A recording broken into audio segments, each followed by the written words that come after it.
Hello friends, welcome to খেল দুনিয়া। প্রীতম কোটাল মোহনবাগানে আসতে পারে সেটা কিন্তু তোমরা সকালেই জানিয়েছিলাম।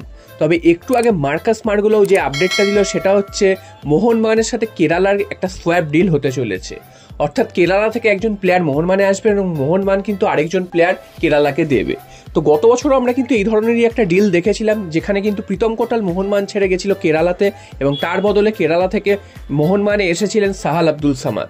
তো এরকমই একটা ডিল কিন্তু এবারও হতে চলেছে। তো এবার প্রশ্ন উঠছে কোন প্লেয়ারের সাথে কোন প্লেয়ারের সোয়াপ ডিল হবে। তো এই মুহূর্তে প্রীতম কোটালের নামটা কিন্তু চারিদিকে ছড়িয়ে গেছে। প্রীতম কোটাল কেরালা থেকে মোহনবাগানে আসছে এবং মোহনবাগানের ডিফেন্সেও কিন্তু এরকম একজন প্লেয়ারের দরকার। হ্যাঁ, প্রীতম কোটাল হয়তো 90 মিনিটস পুরো ম্যাচ খেলতে পারবে না ঠিকই, তবে ব্যাকআপ হিসেবে কিন্তু অত্যন্ত গুরুত্বপূর্ণ একজন প্লেয়ার হতে চলেছেন প্রীতম কোটাল, যদি তিনি মোহনবাগানের সই করেন। কারণ আনোয়ার আলীর কেসটা নিয়ে কিন্তু এখনো ঝুলে রয়েছে, তিনি মোহনবাগানে থাকবেন কি থাকবে না সেটাও একটা প্রশ্নের ব্যাপার। যদি মোহনবাগানে না থাকেন তাহলে মোহনবাগান কিন্তু সেই জন্যই ব্যাকআপ প্ল্যান হিসাবে প্রীতম কোটালের কথা চিন্তাভাবনা করছে। এবার প্রশ্ন হচ্ছে মোহনবাগান থেকে তাহলে কেরালা ব্লাস্টার্সে কোন প্লেয়ার যাবে, কারণ মোহনবাগানে কিন্তু অনেকগুলো প্লেয়ার রয়েছে যারা কিন্তু দল ছাড়তে পারেন। যেমন মোহনবাগান কিন্তু গ্লেন মার্টিন্সকে দিতে পারেন বা দীপক টাংরিকেও দিতে পারেন।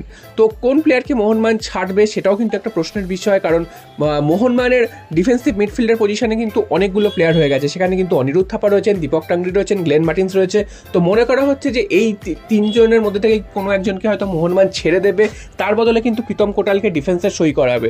এবং এতজন প্লেয়ার কিন্তু ডিফেন্সিভ মিডফিল্ড পজিশনে নেওয়ার কোনো দরকার নেই। আর গ্লেন মার্টিন্সকে মোহনবাগান ছাড়ার সম্ভাবনা প্রবল, কারণ গ্লেন মার্টিন্স কিন্তু লাস্ট সিজনে জোয়ান ফার্নান্ডো চলে যাওয়ার পর থেকে সেভাবে কিন্তু আর সুযোগও পায়নি মোহনবাগানের ফার্স্ট টিমে।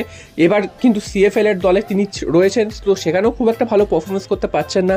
সেক্ষেত্রে সেই প্লেয়ারটিকে মোহনবাগান ছেড়ে দেওয়ার সম্ভাবনা অনেকটাই রয়েছে। যদিও গ্লেন মার্টিন্সের যা পারফরমেন্স, তাদের কেরালা ব্লাস্টার্স তাকে নিতে কতটা আগ্রহী থাকবে সেটাও আবার প্রীতম কোটালের সোয়াপ ডিল হিসাবে সেটাও কিন্তু একটা প্রশ্নের মুখে। তো দেখা যাক শেষ পর্যন্ত কোন প্লেয়ারের সাথে কোন প্লেয়ারের সোয়াপ ডিল হয়। তবে এই মুহূর্তে কিন্তু প্রীতম কোটাল মোহনবাগানে আসছেন সেটা প্রায় অনেকটাই নিশ্চিত, কারণ চারিদিক থেকে শুধু প্রীতম কোটালের নামটাই শোনা যাচ্ছে। হ্যাঁ, হার্মিপম ডুইভা তারও কিন্তু আসার একটা সম্ভাবনা ছিল, কারণ মোহনবাগানের কিন্তু ডিফেন্সিভ প্লেয়ার দরকার এবং হার্মিপম ডুইভাও কিন্তু খুব ভালো প্লেয়ার। তো শেষ পর্যন্ত সেই চেঞ্জ হয়ে প্রীতম কোটালটা চেঞ্জ হয়ে হার্মিপম ডুইভা হয় কিনা সেটাও দেখার, যদিও এখনও ফাইনাল কিন্তু ডিসিশন আসেনি। প্রীতম কোটালের নামটা চারিদিকে ঘুরছে, তার সাথে কন্ট্যাক্টও কিন্তু অনেক দূর অব্দি হয়ে গেছে, যদিও ফাইনালাইজ যেহেতু হয়নি তাই জন্য কিন্তু কনফার্ম করে কিছু বলা যাচ্ছে না। দেখা যাক শেষ পর্যন্ত কোন প্লেয়ারের সাথে কোন প্লেয়ারের সোয়াপ ডিল হয়। তো তোমাদের কি মনে হয় তোমরা কিন্তু অবশ্যই কমেন্ট বক্সে জানিও যে কোন প্লেয়ারের সাথে কোন প্লেয়ারের সোয়াপ ডিল হতে চলেছে।